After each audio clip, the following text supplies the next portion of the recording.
We visited Tulum Ruins of Mexico. From the port, it's about a 40 to 60 minute ferry ride from Cozumel to Playa del Carmen. It's a very rough ferry ride. Even though it's a pretty big ferry, it's the waters were really rough.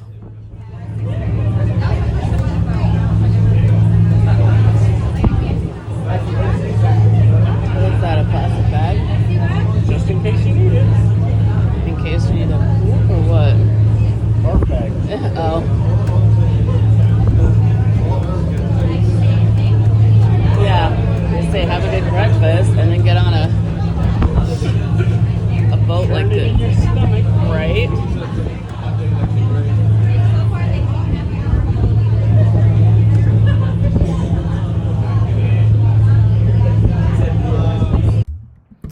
The ferry ride was so rough, I couldn't even really videotape during it because it made me really nauseous and seasick, so I didn't videotape most of it. But finally get to the other side, to Playa del Carmen, which is really beautiful. I honestly wish we had more time to walk around, but we didn't. We walked right through the beachy area and the market area, and then it was about a 15-minute walk from the port to the bus to get on the little bus ride, and then it was another hour to the actual ruin site. There's like a little market area that you can go to the bathroom and hang out and buy trinkets and water and stuff like that. But one thing to note, this ruin site, you cannot bring in plastic bottles of water. I really wish they would have told us that, but they didn't anywhere. Nobody told us that we could bring bottles of water. So on the ferry, they sold us expensive bottles of water. Everywhere we bought bottles of water, and then we couldn't bring them into the sites.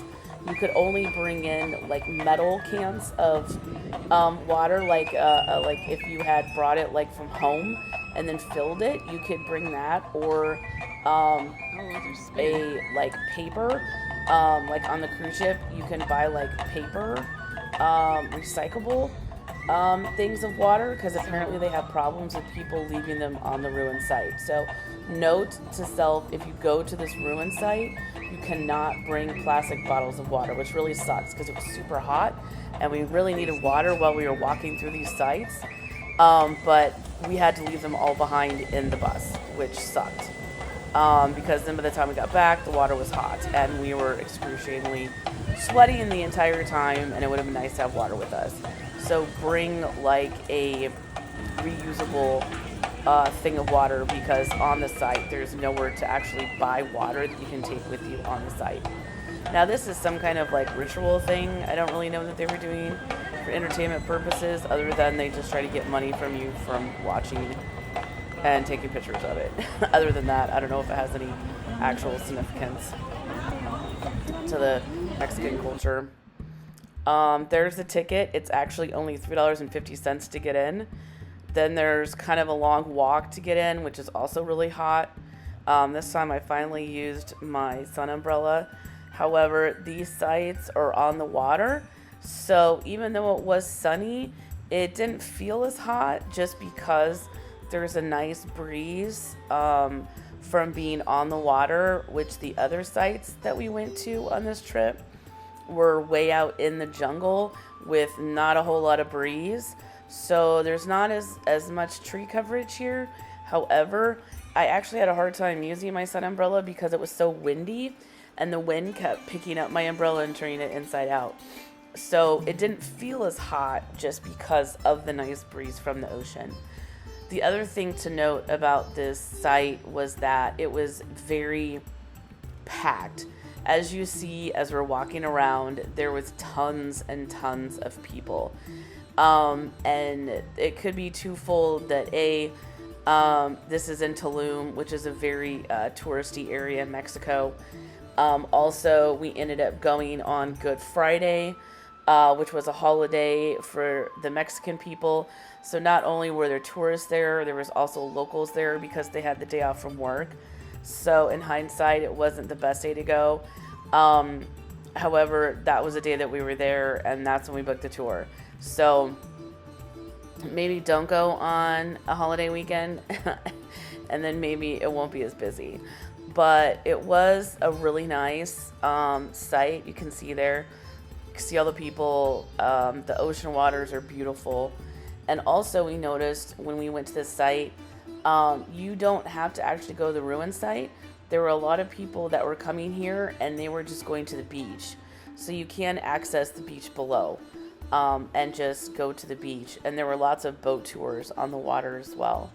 But it was a really nice ruin site. It was widespread. They had a lot of buildings. However, on this site, you cannot climb the ruins like the other ones. Like Konhun Lik, you can climb up those ruins. And some of the other ruin sites that are not as regulated or touristy, you can actually climb up them. These you cannot. So these ruin sites are much more strict. You have to pay to get in. You can't bring bottles of water, which really sucks when it's that hot. And you can't get up and close to the ruins. As you can see, there's little ropes around, so you can't get really close and personal to the ruin sites like you can the other ones. But it is a nice place, and it's the only ruin sites that I've been to that are actually on the seaside, which makes it really pretty. So on our tour from the Norwegian cruise ship, like I said, it was a 40-minute ferry ride to get there. Then it was an hour bus trip. We did have lots of stops to get water, bathroom breaks, all that stuff. And then our tour guide gave us a good couple hours to roam around the sites ourselves, and then go back to the marketplace and have lunch before we got on the bus trip to then head back to the 40-minute ferry ride to go back from Playa del Carmen to Cozumel. And originally we were supposed to have an hour or an hour and a half in Cozumel in the port before our boat left at 4 o'clock. However, things did not quite go as planned, and at the end of our excursion, we had only about 20-30 minutes in Playa del Carmen to walk around that area, and we were supposed to meet up at 3 o'clock to then get on the ferry, which was like a 40-minute ferry ride. So we were only going to have 20 minutes to then get back to the boat, because the boat was supposed to leave at 4. And for some reason our tour guide left us, so we ended up panicking and trying to find our way back to the ferry and not miss our ferry, to not miss our boat. So that was super fun. I've literally never had a tour guide ever abandon me in a trip before, especially a trip booked by a cruise ship. So that was like a super fun experience. And they told us multiple times to everyone bring their passport when you go aboard to Mexico. And so we listened, and we did bring our passports with us. And this time I was actually thankful, because we thought we were going to get left behind in Mexico.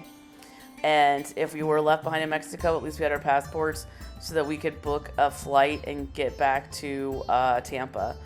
But eventually we got with another guide who took us back to the ferry to get on the right boat, because our tour guide never came back for us.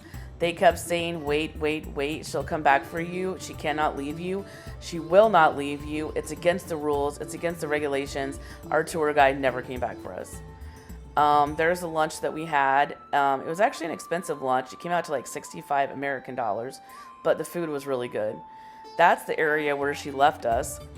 And we actually came back and met exactly at the time. We were there at 3 p.m. sharp. So I think our tour guide left early. And then Cozumel, I'm not really sure. They changed their rules and regulations. For some reason, when you exit the Cozumel port, we literally didn't get back from our ferry until right at 4 o'clock. And everybody on our boat was worried. On our ferry was worried that we were going to miss the boat.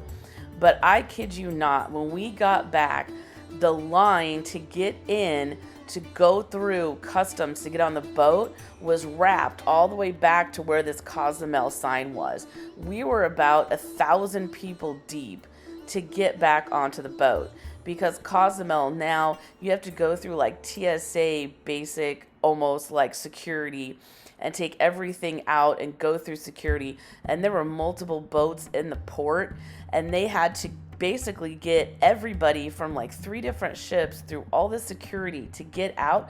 And it was just utter flipping chaos.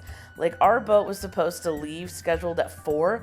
We didn't even get in line to get out of Cozumel until 4, and I think our ship didn't leave until 5, because that's how many people were lined up to get through security, and it was just absolute insanity.